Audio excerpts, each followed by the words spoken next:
Hello friends, मैं कंचन स्वागत करती हूँ आपका। आज एक बहुत ही famous writer poet William Shakespeare उनका एक प्ले लेकर आपके सामने आई हूँ, जो प्ले का नाम है ओथेलो। तो कहानी हो सकता है इसकी, या ये प्ले आपने देखा हो, सुना हो, तो इसकी छोटी सी समरी आपके सामने रखूँगी। और क्योंकि ये जो प्ले था मुझे डिवाइनली गाइडेड था और इससे रिलेटेड एक मैसेज था जो आप सभी लोगों के साथ मुझे शेयर करना है। तो कहानी जो है वो एक वेनिस के मूर की है, जिसमें इसमें जो इसकी थीम है वो एक लव, पैशन, जेलसी और इनके डाउनफॉल की है। तो कहानी शुरू होती है कि मूर के जो ये जनरल हैं ओथेलो, इनकी मैरिज एक बहुत ही खूबसूरत और इनसे एक बहुत ही कम उम्र की लड़की और बहुत ही गोरी और अमीर उनसे होती है, जिनका नाम है डेस्डेमोना। और क्योंकि इनकी ये लव मैरिज थी, क्योंकि डेस्डेमोना ने जनरल ओथेलो को पसंद किया था अपने विवाह के लिए, तो इनकी ये एक तरह से लव मैरिज थी। क्योंकि डेस्डेमोना के फादर ने इन पे छोड़ दिया था कि आप जिसको अपने लिए पसंद करेंगी हम उसके साथ आपका शादी कर देंगे। तो कहानी ये होती है कि दोनों लोगों की शादी हो जाती है, और जो ये वेनिस के जनरल हैं ओथेलो, ये अपने सेना को कमांड करने के लिए अपनी आर्मी में लेफ्टिनेंट को एक अपॉइंट करना चाहते थे। तो जिसके लिए दो एलिजिबल पर्सन थे, वो थे इयागो और कैसियो। तो यहाँ पे इयागो सोच रहे थे कि शायद लेफ्टिनेंट मुझे ही अपॉइंट किया जाएगा, लेकिन ऐसा होता नहीं है। जो ओथेलो होते हैं वो कैसियो को लेफ्टिनेंट अपॉइंट कर देते हैं।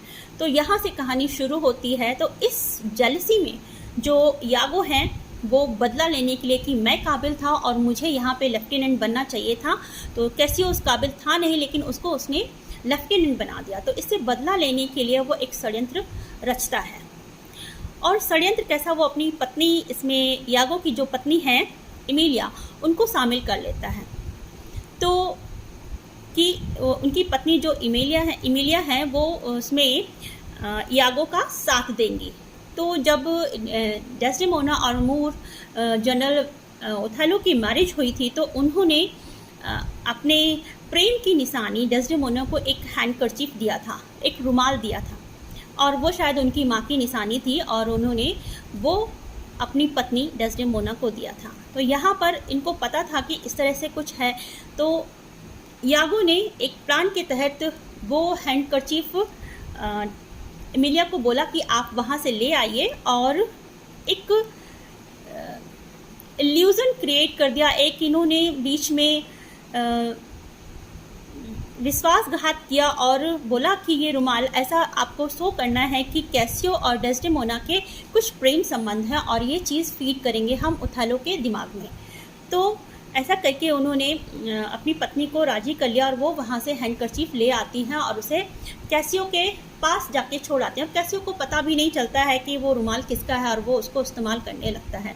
और धीरे धीरे यहाँ पर इयागो जो हैं वो ओथेलो के कान भरते रहते हैं कि इस तरह से है, आपको विश्वास नहीं होता, वो विश्वासघाती है, कैसियो विश्वासघाती है आपकी सेना के साथ, या उसके साथ मिलके कुछ ऐसा कर लेगा। और सर, मैंने देखा है कि आपकी पत्नी जो है डेस्डेमोना है वो काफ़ी हंस के उनसे बातें करती है, उसके साथ काफ़ी समय व्यतीत करती हैं, आप ध्यान नहीं दे रहे हैं। तो इसी चीज़ को वो उसको डेली बताते रहता था, लेकिन उसे विश्वास नहीं था। तो एक दिन ऐसे ही कुछ प्लान के तहत वो कैसियो के रूम में जाते हैं। तो यहाँ से बातें करते हुए इयागो और ओथेलो उसके पास जाते हैं। तो वहाँ पर वो देखता है कि कैसियो के हाथों में वही रुमाल है जो उसने अपनी पत्नी को दिया था।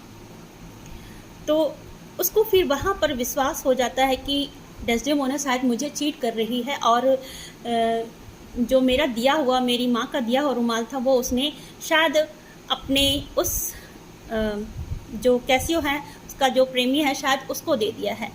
लेकिन यहाँ उसके मन में यही सब चल रहा था, और वो गुस्से में अपने घर वापस जाता है और पसीने से बिल्कुल लथपथ होता है। तो अपनी पत्नी से जाके बोलता है कि मेरी तबीयत ठीक नहीं है, मुझे काफ़ी ज़्यादा हेडेक हो रहा है, तो आप मुझे ज़रा रुमाल दीजिए स्वेटिंग को पोंछने के लिए। तो डेस्डेमोना रुमाल दे देती हैं, तो लेकिन उनको सेटिस्फेक्शन नहीं होता है ओथेलो को। तो ओथेलो कहता है डेस्डेमोना मुझे वही रुमाल चाहिए जो मैंने आपको गिफ्ट में दिया था, आपको हमारी मैरिज के समय जो मैंने आपको उपहार स्वरूप दिया था, मुझे वही रुमाल चाहिए।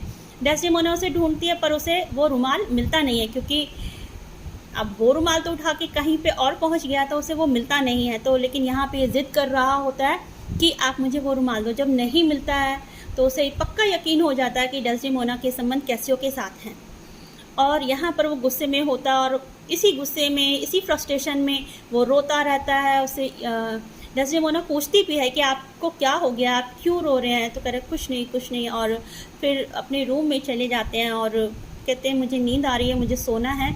तो यहाँ पर ओथेलो को तो नींद आती नहीं है और डेस्डेमोना सो जाती हैं।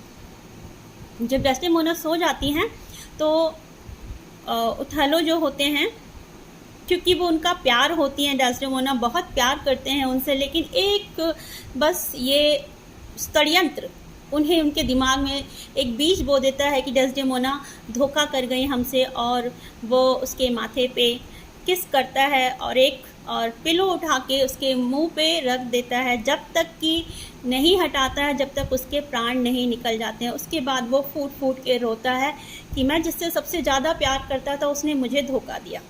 इतने में जब वो सब ये हो जाता है, डेस्डेमोना मर चुकी होती है, वहाँ से कैसियो घायल अवस्था में आता है और वो कहता है कि सर हमारे साथ षड्यंत्र हुआ, और जो यहाँ पे इयागो हैं उसने किसी के साथ मिलकर हम पे हमला करवाया और मेरे को मारने की कोशिश की गई। मैं किसी तरह से आपको इसे बताना चाहता था कि ये उनका षड्यंत्र है और मैंने सुन लिया।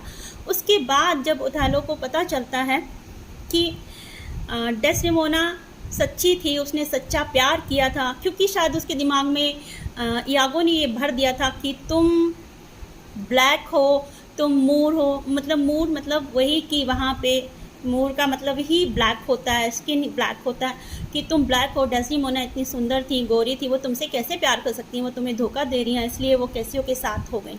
लेकिन ऐसा नहीं था, डेस्डेमोना लॉयल थी उनके लिए और उनसे बहुत प्यार करती थी। उसको बाद में बहुत अफसोस होता कि ये मैंने क्या कर दिया, मेरी पत्नी जो मुझसे इतना प्यार करती थी मैंने बेवजह ही उन्हें मार दिया। बस इसी उसमें ओथेलो तलवार उठाते हैं और अपने आप को भी स्टैब कर लेते हैं। तो ये ट्रेजेडी इनकी थी ओथेलो की, कि जहाँ पर सब चीज़ ख़त्म हो गई। तो दोस्तों, यहाँ पर जो मेरा मैसेज था, जो मैं आपको देना चाहती थी, कहानी हो सकता है कि आपने ये प्ले सुना हो और बहुत ही खूबसूरत है, लेकिन इसके पीछे मुझे, क्योंकि ये गाइडेड था, मैं बैठी हुई थी ऐसे ही और दिमाग में ये सब पता नहीं कैसे आ गया कि मुझे ये सब कहना है। तो यहाँ पे मेरे 3-4 पॉइंट हैं जो मैं आपसे बताना चाहती हूँ। पहला कि ओथेलो मूर थे, ब्लैक थे। तो सबसे पहला पॉइंट यह है कि आप जैसे भी हो, जो भी आपकी कलर कॉम्प्लेक्शन है, जो कुछ भी हो, आप अपने आप से प्यार करो। Self love is the first thing, कि आप अपने आप से प्यार करो। आप यहाँ पे ये सेना में जनरल होते हुए आप अपनी क्वालिटीज़ से प्यार करो, अपने आप से प्यार करो। कलर और रेसिज्म, क्योंकि रेसिज्म की भी कहानी है, तो रेसिज्म यहाँ पे मैटर नहीं करता है, कोई कैसा भी हो सकता है। तो सबसे पहला पॉइंट है सेल्फ लव, आप अपने आप से प्यार करो। दूसरा पॉइंट है ट्रस्ट, कि आपका ट्रस्ट कितना है। जो लड़की डेस्डेमोना इसमें थी, जिसने आपको पसंद किया, आपसे प्यार किया, आपके लिए डिवोटेड थी, आपका ट्रस्ट इतना भी आप नहीं बना पाए उस पर, और एक षड्यंत्र ने, एक कॉन्स्पिरेशन ने आपको इतना हिला दिया कि इतना बड़ा कदम उठाने पे आपको मजबूर कर दिया। जो लड़की डिवोटेड थी आपके लिए, सारा उसने सब कुछ छोड़ा और सिर्फ एक चीज़ आपको हिला गई। तो आप कितने डिवोटेड हैं, आपको आपकी डेप्थ क्या है उस चीज़ की, ये सिर्फ आप ही जान सकते हैं, और कोई इस चीज़ को और कोई आके बता जाए गलत है। तीसरा है कि यहाँ पे जो ओथेलो थे वो यागो की बातों में आकर एक गलत कदम उठा गए और उससे सभी कितने लोगों की ज़िंदगी बर्बाद हो गई। तो वो गलत चीज़ों से ट्रिगर्ड हो गए, जो था भी नहीं, कुछ ऐसा था भी नहीं, उन चीज़ों से ट्रिगर्ड होके जो थर्ड पार्टी का इन्वॉल्वमेंट था, यहाँ पे यागो थर्ड पार्टी में है, जिन्होंने कॉन्स्पिरेसी रच के उनको ट्रिगर किया और इस चीज़ के लिए उकसाया कि वो इस तरह से सब चीज़ उनका ख़त्म हो जाए। तो आपको खुद अपना सेंस होना चाहिए कि आपको थर्ड पार्टी का इन्वॉल्वमेंट अपनी लाइफ में लाना है या नहीं लाना है। चौथा पॉइंट दोस्तों मेरा यही है, फॉलो योर इंट्यूशन, कि आप जब अपने सेल्फ से जुड़ते हैं, आप अपनी अंतरात्मा की आवाज़ सुनते हैं, तो क्या सही है क्या गलत है, ये सब चीज़ें आपको पता चल जाती हैं। तो ये 4 पॉइंट थे जहाँ पे जो मेरे को कहना था कि ये मुझे डिवाइनली गाइडेड थे। मोस्ट इम्पॉर्टेंट कि आपके पास इतनी विजडम है, इतना इनर कॉलिंग आपको सब चीज़ के आंसर देती है।